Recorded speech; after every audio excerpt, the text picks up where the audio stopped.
Bonjour à tous, bienvenue dans notre leçon d'aujourd'hui. Aujourd'hui, on va voir les distributed lists. Distributed list est un mécanisme qui est utilisé dans les protocoles de routage dynamique pour permettre l'envoi d'une route vers un voisin ou pour empêcher une route venant d'un voisin d'être injectée dans notre table topologique ou dans notre table de routage selon le protocole que vous utilisez. Et dans notre cas, c'est le protocole UGRP. Donc, on peut utiliser le distributed list pour annoncer uniquement les réseaux dont nous avons besoin vers un voisin, ou encore on peut accepter uniquement les réseaux dont on a besoin d'être acceptés par notre voisin qui nous annonce les réseaux de son côté. Par exemple, ici sur R1, nous avons des interfaces de bouclage jusqu'à 4, vice-versa sur R2 également. Nous, on va principalement se baser sur R1 comme exemple pour dire à R1, par exemple, de ne pas annoncer le réseau de l'interface de bouclage 2 vers R2. On va dire aussi à R1 que de ne pas accepter le réseau de l'interface de bouclage 3 venant du R2. Donc, on va vérifier d'abord l'existence de la configuration du protocole et une test de connectivité de bout en bout. Donc, show API protocole. Là, nous avons donc UGRP activé sur R2. On va vérifier la table de routage show IP routes UGRP. Nous avons toutes les interfaces de bouclage du R1. Show IP routes UGRP sur R1. Là aussi, nous avons toutes les interfaces de bouclage du R2. Donc, on peut faire un ping. Voilà, le réseau qu'on va empêcher à R1 d'accepter après. Donc, on va faire un ping. Oui, ça marche. On va aussi R2, voilà, le réseau qu'on va lui empêcher après. On va lui empêcher à partir du R1 de recevoir cela. Voilà, bingo. Maintenant, pour configurer le distributed list, nous avons besoin de quelques prérequis. C'est-à-dire, d'abord, il faut classifier le trafic à interdire ou à permettre. Donc, dans notre cas, donc, notre première règle, c'est de créer une access list qui doit refuser l'envoi du réseau de bouclage du R1, donc l'envoi du réseau de bouclage de l'interface de bouclage numéro 2, qui est l'adresse 111, celui-là. On va dire à R1 de ne pas envoyer ça à R2. Ça, c'est notre premier pour le distributed list. Après, on va dans le mode de configuration du protocole de routage UGRP. On va déclarer la commande distributed list, le numéro de l'AS et on va préciser la direction. La direction, c'est elle qui doit nous indiquer soit je l'annonce ou bien c'est en entrée ou en sortie. Donc, on va sur mode de configuration globale sur R1, les access list 1, access list 1, permit, le réseau du bouclage, donc le réseau qui doit matcher, 1.0, wildcard mask 5, entrée. Maintenant, je vais en mode de configuration du protocole, router, UGRP, 1, distribute list, distribute list. Maintenant, point d'interrogation, access list. Donc, on peut utiliser du access list. On peut lui donner access list peut-être en ACL standard, étendu, nommé, tout dépendra de votre choix. On peut utiliser donc un gateway en entrée. On peut utiliser du préfixe list qui est semblable à access list. Pourquoi nous avons pris access list? Vous devez être familiarisé avec access list, que ce soit dans vos cours du CCNA ou une connaissance précédente. Mais pour le préfixe list, c'est semblable à access list. On peut filtrer sur la base de la longueur de préfixe, donc la longueur de masque de sous-réseau. Notre distributed list, l'access list qui doit matcher le réseau, c'est access list 1. C'est bon, mais excusez, nous avons fait quelque chose d'ici qui est, c'est pas permis. Normalement, ça doit être deny. Parce que nous, on veut empêcher l'envoi de ce réseau vers, l'envoi de ce réseau vers, l'envoi de ce réseau vers, vers R2. Donc, je vais revenir. Carrément, on va reprendre notre access list. Donc, on va l'enlever. Je modifie. Access list, c'est pas permis, mais c'est plutôt deny. Donc, nous, on veut empêcher l'envoi de ce réseau vers R2. Deny. Pas pour permettre deny. Donc, entrer. Router. Maintenant, on revient. Router et IGRP. On distribute list. Access list 1. À la sortie, donc, ça sera point d'interrogation.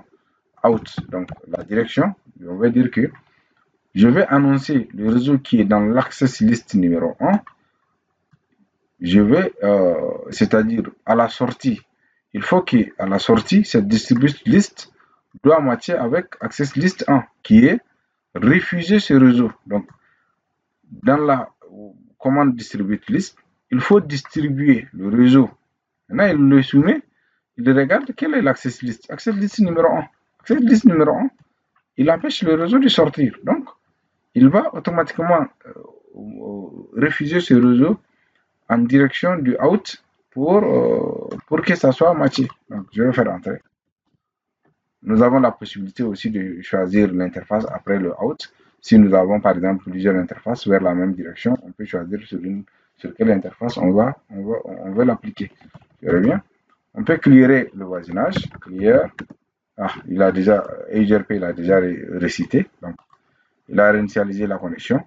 Regardez, avant la configuration, l'interface du bouclage est bien présente sur R2. Donc, l'interface du bouclage 1.1.2. Maintenant, après, on va vérifier notre table de tâches. Excusez, il n'a pas. Là, il n'y a rien. Pourquoi selon vous? Pourquoi selon vous? Mais n'oubliez pas, c'est du access list qu'on a utilisé ici. Access list deny explicit sur ce réseau. Maintenant, ça c'est pour la première séquence. Par exemple, je reviens sur R1, vous allez voir. Show access list. Show access list. Regardez ici, la première séquence numéro 10, deny implicite pour ce réseau. Donc, je vais refuser carrément ce réseau-là de sortir. Mais, il n'y a pas une deuxième séquence qui doit autoriser les autres de passer. Il faut toujours penser, par défaut, une access list, ça commence des règles les plus spécifiques aux règles les plus génériques. Donc, les règles les plus spécifiques, c'est d'empêcher ce réseau de sortir. Les règles les plus génériques, je dois dire permit, il faut permettre les autres réseaux de passer. Donc, à la dernière, il y a une règle implicite par défaut qui est celui de refuser tout. Nous avons refusé ce réseau de manière explicite, mais il y a une règle qui suit après celui de 10 par défaut qui est refuser tout. Donc, on doit mettre une deuxième ligne de séquence qui doit autoriser les autres réseaux de passer. Après, maintenant, le refus implicite qui doit venir. Donc, je vais revenir, par exemple, pour modifier une access list existant, je peux dire toujours, je peux faire IP access list numéro 1 pour access list standard d'abord, standard numéro 1. Maintenant, le séquence, je peux dire séquence 15, permit any. Voilà, là j'existe, je reviens, je vais faire clear IP EUGRP neighbor. Là, je vais réciter, vous allez voir. Maintenant, je vais vérifier la show access list. Show access list, vous voyez, non? Voilà ici. Voilà le réseau qui est le réseau qui ne doit pas sortir. Et voilà le réseau, les réseaux qui doivent être permis. Donc, les autres réseaux, on va vérifier. Show IP route. Voilà, regardez. Tous ces réseaux sont présents, à l'exception du réseau que nous avons dit de ne pas envoyer vers, R2. Maintenant, qu'est-ce qu'on va faire? Sur IP, route générale. Sur R2, nous avons l'interface de bouclage numéro 3 sur réseau. On va vérifier sur R1 aussi, sur IP route et UGRP. On va dire à R1 de ne pas accepter celui-là. Donc, sur réseau 172.16.3.0 qui vient de R2, de ne pas lui permettre de rentrer dans ma table topologique. Dès que le réseau dès que la mise à jour de ces réseaux arrive ici, d'abord, il va le checker, il va le soumettre à un traitement de distribute list. Est-ce qu'il y a un des réseaux qui est configuré avec le distribute list? Oui, l'interface de bouclage numéro 3. Donc, c'est de laisser passer ou de refuser. Non, c'est de refuser. Donc, il laisse passer et il laisse les autres passer. Donc, configuration, mode de configuration globale sur R1, access list 2, cette fois-ci, permit, pas permit, deny plutôt, deny 172.16.3.0, wildcard mask, entrée. Là, c'est pour refuser sur le réseau de l'interface de bouclage numéro 3 venant du R2, d'entrer dans la table de topologie de R1. Donc, on doit autoriser les autres. Sinon par défaut, tous les réseaux ne doivent pas être visibles, tous les réseaux du R2 ne doivent pas être visibles sur R1. Donc, on va faire permit, access list 2, permit any. Voilà, je reviens. Show IP, show access list. Show access list. Vous voyez, donc nous avons access list 10 qui est celui du deny, le access list 20, celui du permettre les autres. Donc, c'est à la dernière, il y a une règle implicite qui refuse tout. Donc, je reviens pour l'appliquer. Conft router EGRP distribute list, l'access list numéro 2, en entrée cette fois-ci. Donc, je vais dire en entrée, je peux préciser l'interface. En entrée, donc je vais entrer. Je reviens. On va attendre un peu, voir.